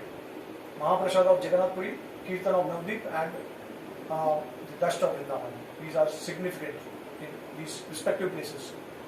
Okay, so this is the significance of Dham. Just by connecting with the Dham, it is very easy. That's why Prabhupada said that a neophyte devotee, they should stay in the Dham for some time, so that they can actually get the mercy of the Lord, they can advance. In another context, Prabhupada said that one should not stay in the Dham for more than 3 days. Completely opposite. So what is the context? Context is that if you go in the Dham and if you still have a sinful mentality, then it is not recommended for you to stay there more than 3 days. But if you are sincere and you like to advance and you do not commit any sinful activities, then it is good that you stay in the Dham, get purified in the Dham, get direct experience of the Lord, so that you can advance and then you can come out and you can preach. So Srila Prabhupada also did the same thing. He stayed in Vrindavan for 6 years. He did a lot of bhajan. Many of our acharyas, they have stayed in the Dham. They have written books in the Dham. Krishnadas Kaviraj Goswami, Vishwanath Chakravarti, Rup Goswami, Sanatan Goswami, they have all written books in the Dham. So the Dham potency is extremely important for us. Alright? So we have to understand the context. And Prabhupada also said that, he also said in one place, that I want that all devotees who are retired, they should go to the Dham at the end of their life. And they should spend performing bhajan in the Dham. Right? But Prabhupada also said that devotees who are living in the Dham, they are all neophyte devotees. I want that they should come out of the Dham in the comfort zone and they go out and preach the holy name. Right? So Prabhupada said different things at different times with respect to the context. But we can reconcile these things. So this is the significance of Dham. We should take advantage of the Dham as much as possible. And then the most important principle is that just as we want to take association and then we want to create the greed, cultivate the greed. So similarly, when we go to Dham, we take the spirit of Dham, we take the mood of Dham, we take the remembrance of the Dham, and then we connect with our surrounding also. It's a very advanced stage. Like for example, if I see some kadamba tree or tamal tree, then immediately I remember one of the forests of Vrindavan in Mangalore or in Mumbai. That's a very advanced consciousness. But this is the state of advanced devotees. So Prabhupada created Vrindavan everywhere he went. He actually manifested Vrindavan. Now there are different categories of dhams. So one is the Golok Dham in the spiritual world. Another is the Bhaumat Dham, which is not different from the spiritual and the material. So the Dham which is manifested in the material world, where the Lord performs his pastimes when he appears, that is called Bhaumat Dham. Bhaumo means Bhu, connected to the Bhumandal. That's why it is called as Bhaumat Dham. That is another Dham. Dham which is manifested by the devotee, that's another Dham. Dham which is residing in the heart of devotee, that's another Dham. These are different categories of Dham. Right? So now what is the difference between these Dhams? The difference between Goloka and Bhoma is that there are no demons in the spiritual world, but there are demons in the material Dham, in the Bhoma Dham. And in the Bhoma Dham, Krishna is undergoing ages, different ages. So he is undergoing right from Kumar to Padanga, Padanga to Kaishor. But in the spiritual world, he is Nava Yovanam Cha, eternally youthful, eternally Kaishor form. Right? So this is the main difference. And then in the spiritual world, everyone is perfected. But in the material world, through the Dham, the Lord is also attracting conditioned souls. He is also attracting, he is giving chance to a lot of people to become devotees. That's another difference. You know what? Sanatan Goswami says that demons also exist in the spiritual world. And Krishna also has his different ages in the spiritual world. So these are all details, and we can also reconcile these things. We don't have time for that, but this is the difference between Goloka and Bhaumat Dham. And then what is the difference between the Dham which is created by a devotee, or a temple which is, or the deity form of the Lord is also a Dham. So what is the difference? The difference is that these different forms, like the deity form of the Lord in a particular place, or the temple, or the devotee creating a particular temple or dham. So the difference is that as long as there is pure devotional service performed in these places, to that extent it will manifest the effect of the dham. But in Bhoma Vrindavan, whether there is pure devotional service or not, pure bhakti is performed or not, it will always have the effect. But in outside Bhoma Vrindavan, if you go in the temple or in different places, like for example, where there is association of devotees, wherever the kirtan is chanted, so that also becomes tentatively the dham. But it all depends on how much purity it is imbued with. If it is completely pure, then the same effect of the dham you can also realize there. So the degree of purity is very important outside of Bhoma Vrindavan. But irrespective of, independent of any kind of external factors, Bhoma Vrindavan always give you the effect of the dham. That's why it is very important to visit Jagannath Puri, Mayapur, Navadvip and Vrindavan. And obviously there are other dhams also, like Ayodhya is there. So these are like, see, anything connected with Krishna is the topmost. So the name of Krishna is the primary name, and the effect that is produced by chanting the name of Krishna is not the same as effect produced by chanting the name of Lord Ram. Right? In the Vishnu Sahasranam you see that one name of Krishna is equivalent to 3 names of Lord Ram, and one name of Ram is equivalent to 1000 names of Vishnu. So the effect that you get by connecting with Krishna in Dham or anything connected to Krishna will be much more superior. So this is what Dham. So that's why Prabhupada also emphasized that devotees should take a break, and in a year, at least once in a year, they should come to Dham, and they should try to spend as much time as possible in Dham. So Dham Seva, and obviously you approach the Dham with the attitude of service. The more you approach the Dham with service attitude, the more you serve in the Dham, the more the Dham is revealed to us. Now what you see in the Dham is not the real Dham. It is, so see, there's a different category of Dham, which is called as Drishyaman Dham. Now what is the meaning of Drishyaman Dham? Drishyaman Dham is that Dham which you can see with your drishti, with your material eyes. So you see that there are portion of the eternal Govardhan which is still there today. It is the same Govardhan eternally present. So there are certain remnants of the Dham which are still visible today to the naked eyes. But this is not the Govardhan that we are seeing. It is not the actual form of Govardhan. Although it's a remnant of Govardhan, in reality, the eternal form of Govardhan is extremely beautiful. It is also very huge. So that is covered by the Dham. Yamuna for example. Yamuna also you see, it's not the actual Yamuna that is there in the spiritual world, or even when Krishna was there present in Bhoma Vrindavan. It is covered form. So these are called Drishyaman Dham. Drishyaman Dham is that Dham which is covered by Yogmaya potency of the Lord. So that's why whenever you try to take a materialistic person in the Dham, the first thing they will see that there is a lot of garbage, there is a lot of stool, there is a lot of pigs, hogs, a lot of garbage throughout the Braj area.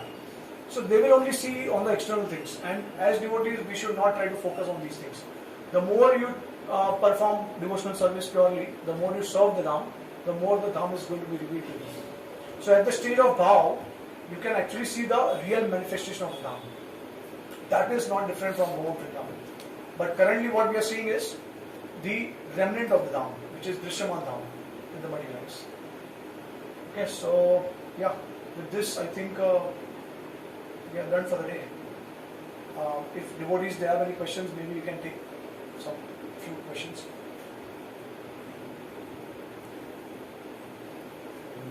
Yes, Lou. When you talking about Ajamil, you said that he didn't perform or he didn't commit any namapara. Yeah. So, but he was he was a thief. That's sinful activity. Sinful activity is different from aparadhs. The effect of aparadhs are very heavy, very severe. They destroy bhakti. Sins do not destroy bhakti. They will create obstacles. They will create anarthas. But aparadhs, they will cut off the root of bhakti. Whereas sinful activities, you will suffer for that, because you perform some impious activity, so you will get a corresponding reaction to that. And Krishna also says that apichet sudurachara Ananya Apichet Sudracharo Bhajate Mam Ananya Bhakt. Sadhu Eva Samantavya. That even if a devotee commits the most abominable sinful activity, still he is to be considered saintly because he is in the right direction. He is worshipping me. Sadhu Eva Samantavya. I say that he is a devotee. So when Krishna is saying that he is a devotee, who are we to judge? A sinful person, right?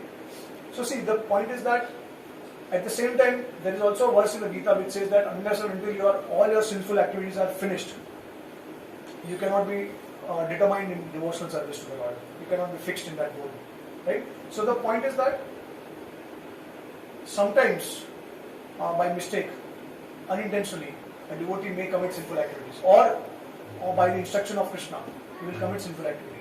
Still, he should be considered saintly. The Lord will protect the devotee. At the same time, it does not mean that a devotee purposefully or intentionally commits sinful activities. Okay. Now, the effect of sinful activity is that it creates a corresponding reaction, which will come in the form of suffering. But Krishna also says, Sarva dharman parityaja mam ekam sharanam vraja aham tva sarva papebhyo mokshami masucha. If you surrender to the Lord, then He destroys our suffering. So that's why Prabhupada said that when you surrender to Krishna, then the apparent suffering you get as a token reaction. Instead of your hand, which is supposed to be cut, you will get, a small cut in your finger. So this is token reaction of karma.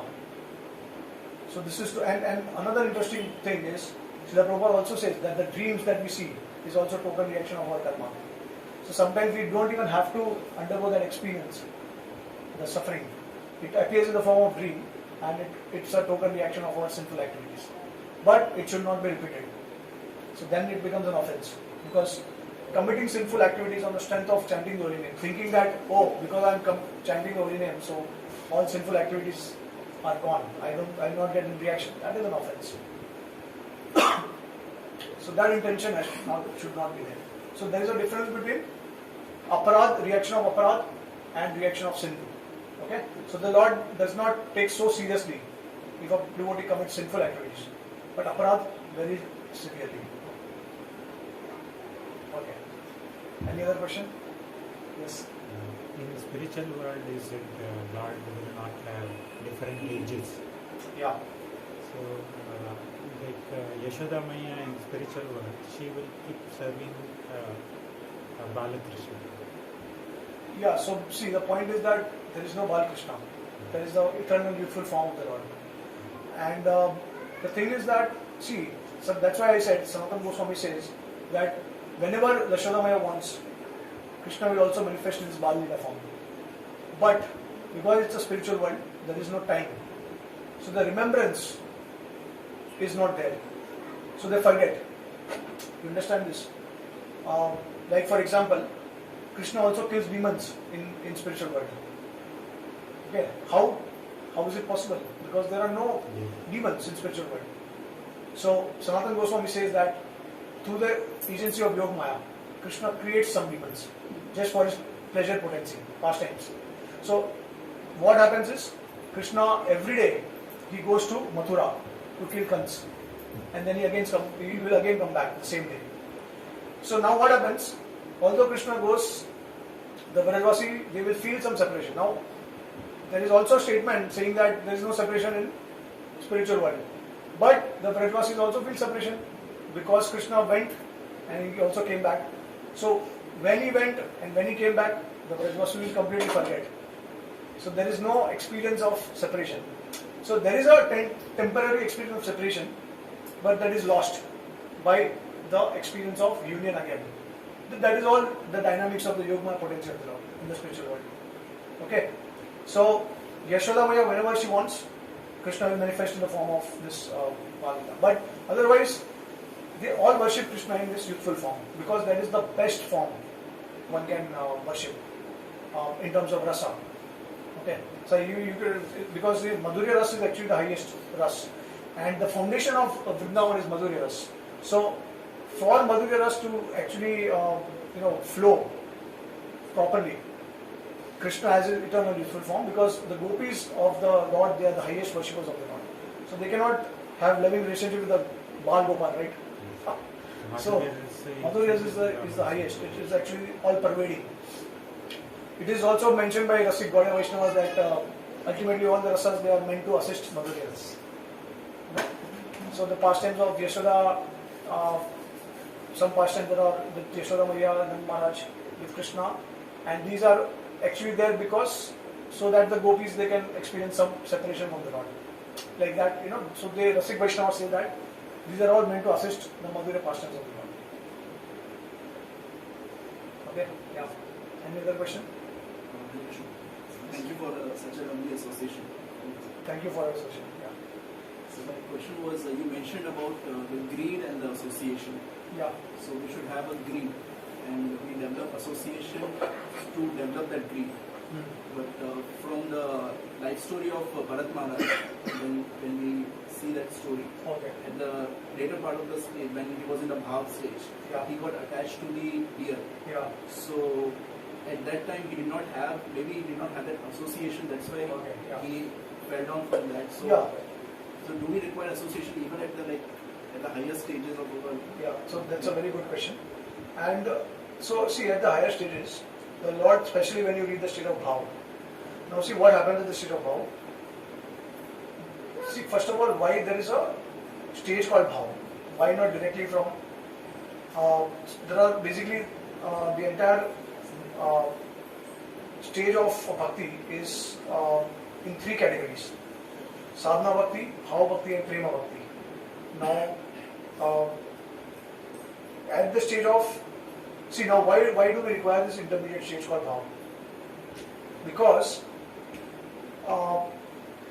the goal of sadhana is to develop Bhava, emotions for the Lord. Why not Prema? Because there is a difference between Bhava stage and Prema stage. At the stage of Bhava, the Samvit and the Lordly potency of the Lord will enter the heart, which is just a ray of the Lord's internal potency. At the state of Prema, it is like the sun. So like the sun rays, the ray of the sun is entering the heart, the state of Bhava. And at the state of Prema, the entire sun is appearing. Okay, so in terms of intensity, Prema is definitely much. But it is also distinguished from the stage of sadhana because the emotions and symptoms are already appeared. Like one can realize Krishna just by the stage of Bhava. One can see the Lord directly, face to face.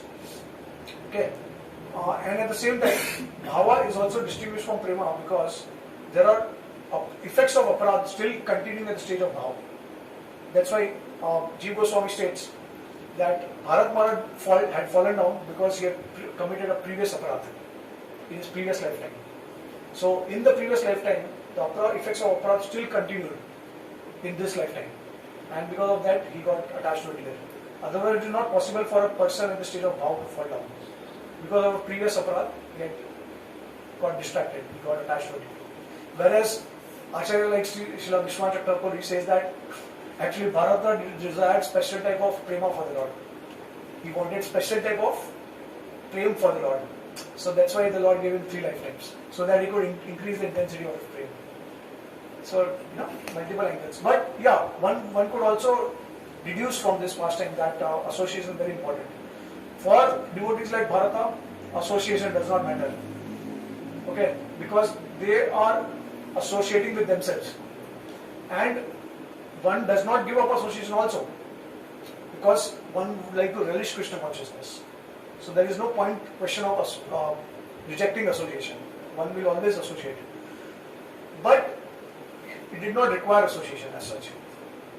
Externally we can learn that as a sadhaka, at the stage of bhava also we can fall without association of devotees. Because association of devotees will remind us, will keep us in track when we start deviating from the process. So that way we can learn. Yeah, thanks. Okay, any other question? Yes. So we read about 5 main angas potent forms of bhakti. So do we recommend that every devotee should inculcate all the 5 at different times of their life or in regular life, or if they say if he is attached to one of them and doing nicely, that's also correct? Yeah. So very good question, and it is also connected to the Navavida limbs of Bhakti. So one may say that, well, is it enough to just chant the holy name and not to implement the other limbs of Bhakti? See, the thing is that if you do it together, you get the effect of all these things, because we are not a pure platform. We are not chanting the name purely. So that's why we require the help of different things. Now, you may implement just one limb of Bhakti, but I don't think it is possible for a devotee to advance without the limb of Shravanam. See, Shravanam is the stage of, it is the beginning of Bhakti. Devotional service begins with Shravanam. It does not start with Kirtanam. See, the stage also, these are the proper logical sequence. Shravanam, Kirtanam, Smaranam. Smaranam is the third one in the sequence. It is not in the first. It is not the second. And Kirtan is not in the first. Although Kirtan is the king of all the process. So we have to understand one thing. Srila Prabhupada also says in one purport in Bhagavatam that unless you hear sufficiently, you cannot chant properly. And Prabhupada also says that one can only solidify their chanting when one has heard sufficiently, when one has heard properly. So see, why are you coming here? Why are you coming to the class? If Kirtan is all in all, why is the need to come and attend the class? Why is the need to attend Bhakti Shastri courses?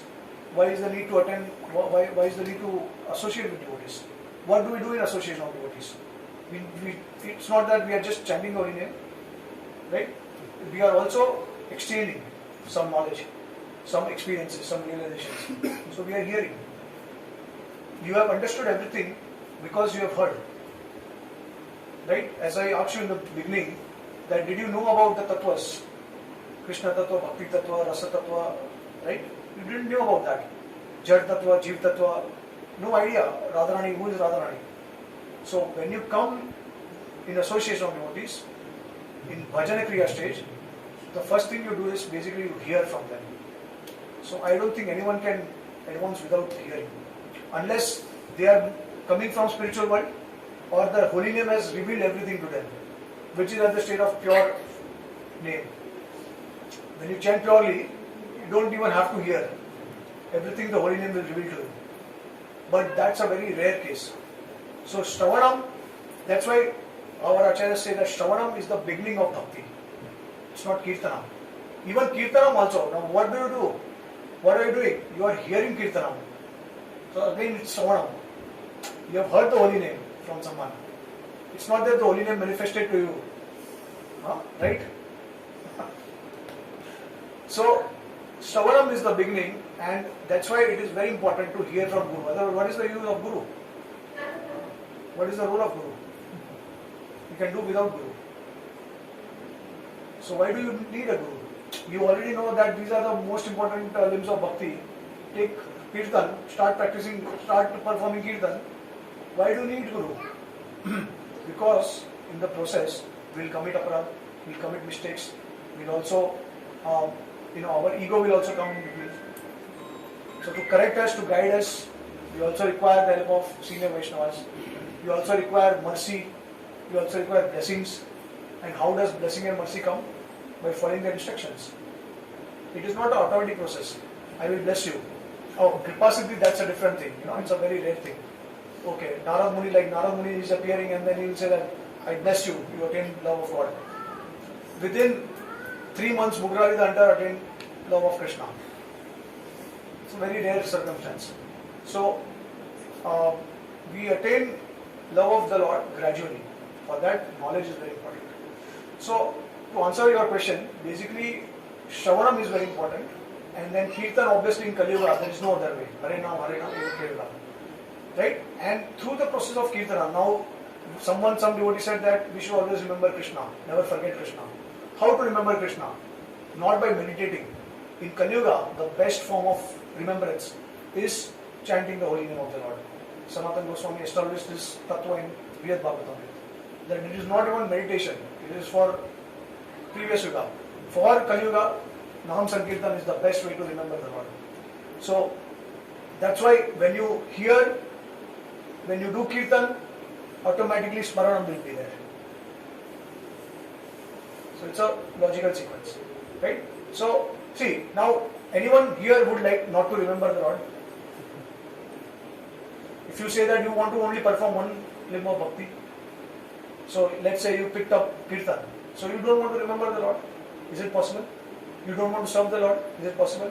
You don't want to offer respects to the Lord? Please understand, when acharyas they are saying that one limb is sufficient, it is indicating the power of that limb.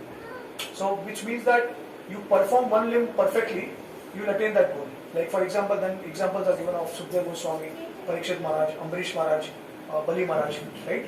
So when you hear properly, so Parikshit Maharaj did not say that, well, I am not going to hear from you, right? Or Sukdev Goswami did not just say that, I will just do katha, but I will not. He also heard from Vyasadeva. So we have to understand one thing, that in order to attain perfection, we require the help of these different limbs of bhakti. But then finally you may get inclined to one particular limb of bhakti. Like for example, amongst the 9 limbs, you may develop a lot of taste for kirtan or smarana. So that is something that you can cultivate as the final goal. But all these are very important in the sadhaka stage. And when they say that one limb is perfect, it means that all other are important, but one of them you can, later on you can perfect it like that. So similarly, Prabhuji is currently coming to the Prabhuji's question. The first thing I said, that Kirtanam is the Yug Dharma, chanting. But Prabhupada said, chanting, 99% of advancement depends on chanting. But in order to come to that 99%, you require deity worship, because you cannot remember the Lord, you cannot see the form of the Lord. So you require something in front of you. So constantly remember. So you require deity, right? Then will you do it without association of devotees? No, because association of devotees will keep you in track. They will, if you are deviating, if you are slackening, they will bring you back. They will enthuse you, right? So will you not go to the Dham of the Lord? See, what is the spiritual world? Ultimately, the spiritual world is Dham. So Dham has to be ideally our living. It should be our house. It should be our home.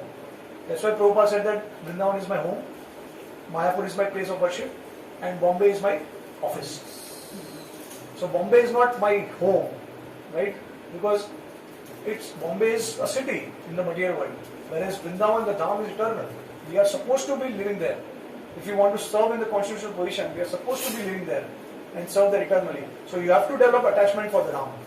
If you say that, well, I am not going to go to Dham, too much nuisance, noise, garbage, I will only develop attachment towards holy name.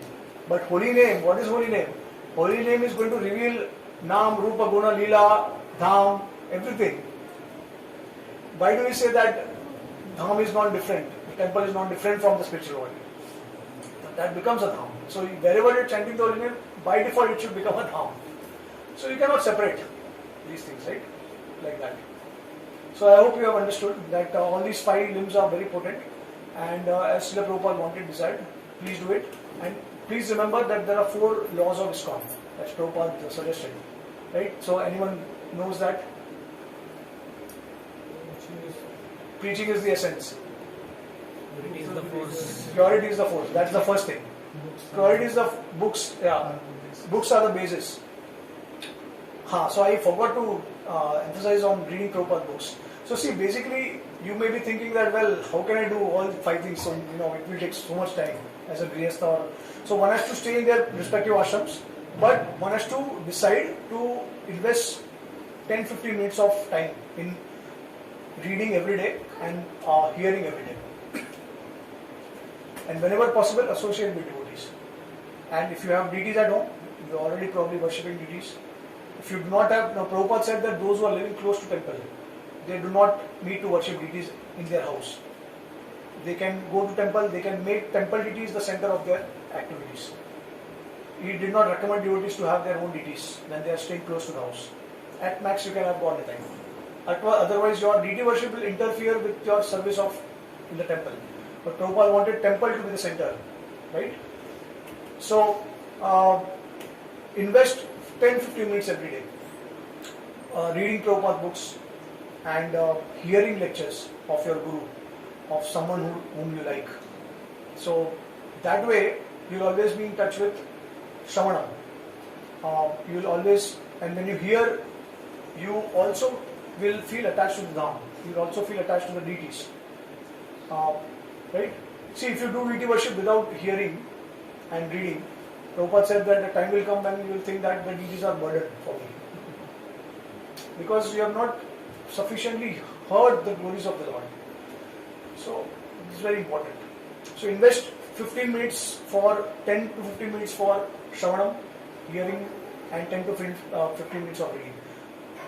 Reading is also silent hearing in one sense. But both of them, they have their own advantages. What you will get in reading, you will not get in hearing. And what you get in hearing, you will not get in reading. Right? So, yeah, this is the way. And that will also help you to be very attentive in your chanting. These two things if you do, see, it's not so important to directly jump to 16 rounds. I know there are many devotees who push this principle that, oh, just come to the level of chanting of 16 rounds and everything will happen gradually, automatically. That is not never going to happen. So many 16 rounder devotees, initiated devotees, they are not able to chant attentively. They are not even able to chant at one stretch. So there is no taste in the holy name, even after being initiated for so-called 10, 20, 15, 20, 40 years. Why? Because you have not heard sufficiently the glories of the Lord. When you read this pastimes of the Lord, Srila Prabhupada from Acharyas, then when you, so that's why Prabhupada said that read Krishna book in the night time before you go to bed. So the next day morning when you chant, automatically you will start thinking and remembering the Lord, the pastimes. And that will become a habit. See, you need to form a habit. When it becomes a habit, automatically you will be able to remember. See, when you chant the holy name, it's not that your mind should be distracted somewhere else. You are thinking of work, seva, or some material object or something. No, when you are chanting Hare Krishna, Radharani and Krishna's form you should be able to remember that. If you are not able to remember, that means something is wrong in your chanting. That kind of chanting is not going to take you anywhere. It's actually inattentive chanting is the root cause of all the offenses, right? Bhakti Thakur said. So attentive chanting is the key to success. And in order to be attentive in your bhakti, you need to have these elements in your life. At least Shravanam has to be there. So read 10-15 minutes and hear 10-15 minutes daily. And then you see the effect of your chanting also. See the effect in consciousness. It will become like a daily meal for you. You cannot live without that. Yeah. Okay, so is that okay? Okay, so thank you all the devotees for participating till the end and giving me the opportunity to share something for my clarification also. I seek the blessings of all the Vaishnavas. One chapel path of Mr. Vaishnav Vrinda ki jai, Srila Prabhupada ki jai. Prema Rāsa Prabhu ki jai. So we are very thankful to His Grace Prema Rāsa Prabhu for this wonderful class, his association. As we had mentioned, Prabhuji is very renowned personality. You can see his lectures on YouTube, and of course we got a glimpse of it today in his class. And he has done his aerospace engineering from Florida University. Prabhuji is also one of the top book Srimad Bhagavatam distributors, as we have heard and read. And Prabhuji has written a book by name 20 plus most known Must-know facts about the music. Prabhuji is showing the book. We can must know facts about Hinduism, which is quite famous now, and Prabhuji is going and to different centers, and there are so many senior devotees who have actually given their good comments and promoted the book. So we are fortunate to have Prabhuji here with us, and request him to please keep coming here and give your associations. So we thank Prabhuji by chanting one time Hare Krishna. Hare Krishna, Hare Krishna, Krishna Krishna, Hare Hare, Hare Rama, Rama Rama, Hare Hare. Thank you so much, Sutta Prabhu and Sandeep Prabhu also for organizing this and giving me a opportunity.